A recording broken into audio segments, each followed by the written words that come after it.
that's what he showed me. Yeah, I take them. Yeah, this one is the money from the Auschwitz, but you cannot buy too much. But some, if you have enough, yeah, you can buy women. But I didn't buy that. That's all what you can buy mostly. This is the another site for the money from the Auschwitz, but you cannot buy too much for this money. What could you buy? Oh, you can buy what I said, women, if you have enough, but not everybody. That was only for the capo or like this people. Was there anything in the canteen that you No, could buy? almost nothing. Sometimes was there some bread, and that was very, very little time when you can get.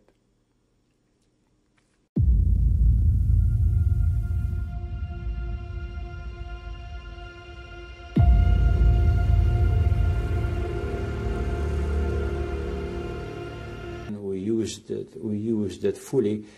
They allowed Lagermark money for good workers.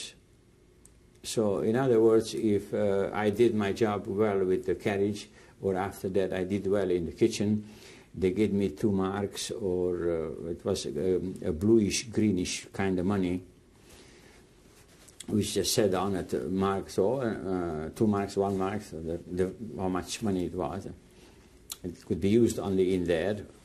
What could you buy for it? They had formerly a store which was, say, 10 feet by 10 feet with waffles and the syrup, some kind of soft drink, which, and this is the only thing you could buy. Chocolate was not available.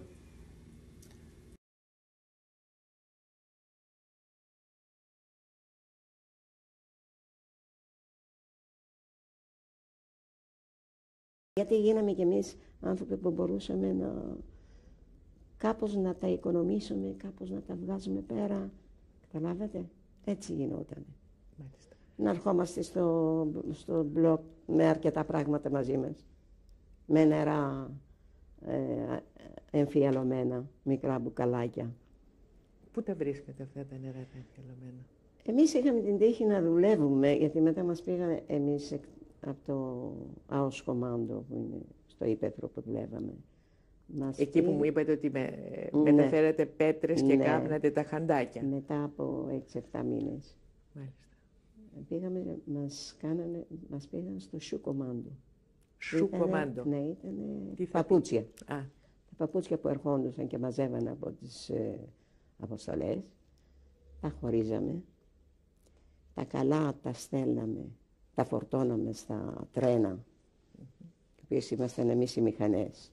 Τα σμπρώχναμε τα τρένα μέχρι να πιάσει τη μηχανή. Γεμίζαμε τρένα από τα καλά παπούτσια. Τα άλλα τα κόβαμε και τα κάναμε δέρματα, και αυτά δεν ξέρω τι τα κάνανε αυτοί. Και αυτά τα φορτώναμε. Και τις σόλες αν ήταν καλές κλπ. Εκεί αυτή τη δουλειά, τώρα εμείς από την κακία μας χαλούσαμε και τα καλά. Σκίζαμε, φτιάχναμε και τα καλά. Κάπου κάτι βρίσκαμε μέσα. Στα παπούτσια. Στις σόλες, ναι. Σαν δηλαδή χρυσαφικό. Χρυσαφικό. Χρυσαφικό, το οποίο δίναμε και παίρναμε σαλάμι, παίρναμε ψωμιά, παίρναμε διάφορα πράγματα. Μάλιστα. Με αυτά τα πράγματα. Καταλάβατε, κάπως και εμείς είχαμε εξοικειωθεί. Και είχατε βρει κάποιους τρόπους να επιβιώνετε. Ακριβώς. Μέχρι που στο χρόνο πάνω του 44 ήρθε η αποστολή των Αθηνών, της Ελλάδος, που δεν το πίστευα με τίποτα. Όταν μου είπαν το πρωί ότι έρχεται αποστολή από την Ελλάδα, αδύνατο τους λέω. Δεν είναι τόσο χαζοί οι άνθρωποι. Αφού πιάσαν τους Θεσσαλονικιούς και την Ανατολική Μακεδονία και Θράκη και δεν γύρισε κανένας, δεν ξέρει κανένας, είναι αδύνατο να έρθουνε. Δεν το καταλάβαινε.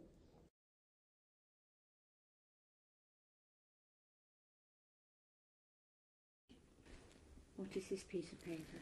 And this is so-called money notes which we were given in our concentration camp to purchase little knickknacks when available, like for instance needle, yarn, buttons and perhaps elastic. Could you buy food with them? No food was available to purchase. And what does it say on there? It says Konzentrationslager Auschwitz. It was issued to us when the camp was taken over by Auschwitz committee. What would be the value of it? I can't really remember. I presume you could buy just, it was 1 mark, 1 German mark, and perhaps you could buy just a few buttons with it.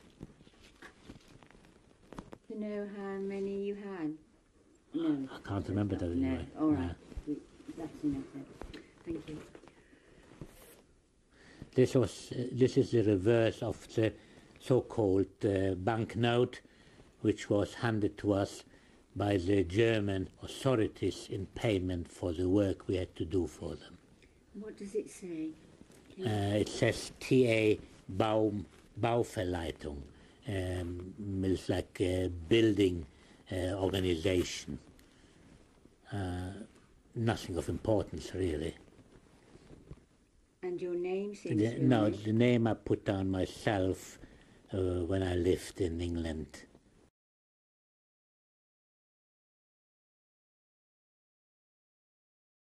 The other specialty of Altenburg was that they paid us lager money.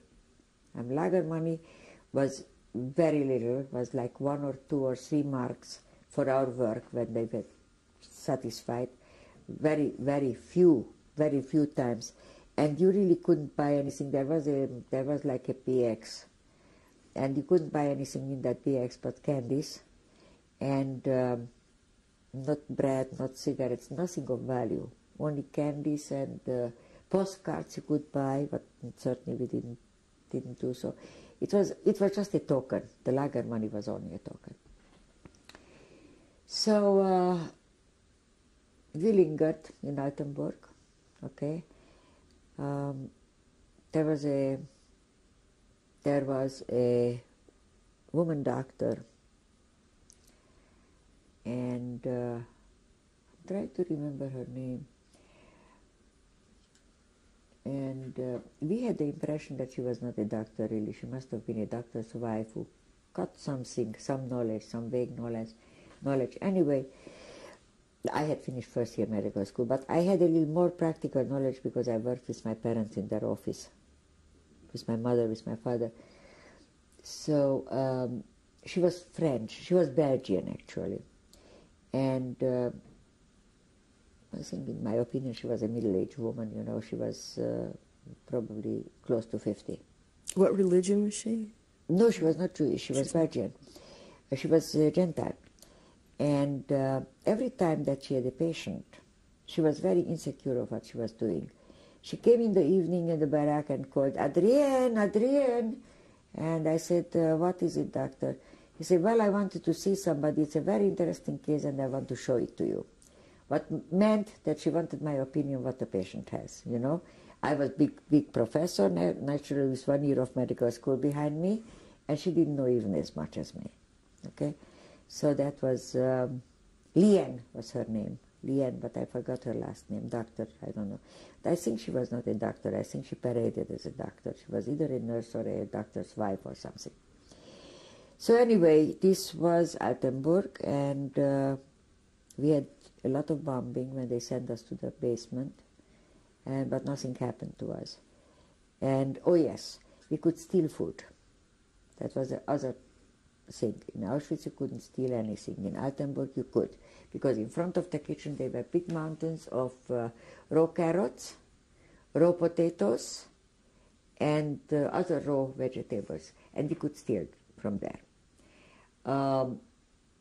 There were 2 terminologies for stealing, okay? Stealing from the Germans was organizing. That was not stealing. That was a very, very respectful thing to do. Stealing from your friends, from the other lager, people were stealing, and it was very bad. It was considered if you got caught, you got beaten to death by the other. Okay. Did you ever see anyone? Did this happen? Yes, mainly from the gypsies. They came in and they steal things, and they were beaten almost to death. By whom? By us. Oh. By the other prisoners. Anyway, in our little family, Judy and me, the two of us, sleeping next to each other and sharing everything, the mending of the stockings and the food, what we got for it and everything, okay? I was the organizer. Judy never dared organizing anything. I was the one who dared going out in the evening and stealing a carrot or stealing 2 carrots or stealing a raw potato.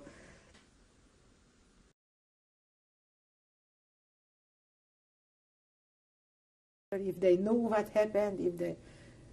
So... This is a photo that I bring home from Coburg by Neustadt. They making a canteen.